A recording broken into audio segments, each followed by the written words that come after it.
మనిషిని సన్మార్గంలో నడిపే ఏకైక సాధనం భక్తి వచన సంకీర్తనమేనని మాజీ ఎంపీ రావుల చంద్రశేఖర్ రెడ్డి అన్నారు. ఉగాది పండుగ పురస్కరించుకొని వనపర్తి జిల్లా పెబ్బేరులోని షిరిడి సాయిబాబా ఆలయంలో సాహితీ కళావేదిక ఆధ్వర్యంలో నిర్వహించిన కార్యక్రమంలో పలువురు భక్తి వచన సంకీర్తన పరులను ఘనంగా సన్మానించారు. భారతీయ సంప్రదాయంలో భక్తికి ప్రత్యేక స్థానం ఉందని ఆయన తెలిపారు.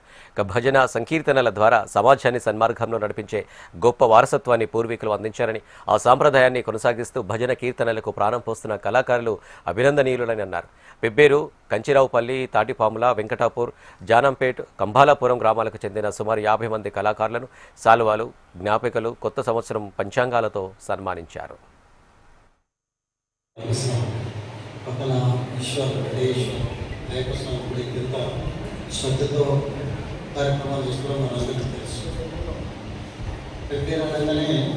బీచ్పల్లి స్వామిని దర్శించుకొని ఏ కార్యక్రమమైనా నేను మొదలు పెడతాను. నాకు మొదటి నుంచి అలవాటు స్కూల్గానే ఇప్పటిదాకా లాగి గెలుపుకోవడం చూసినాం.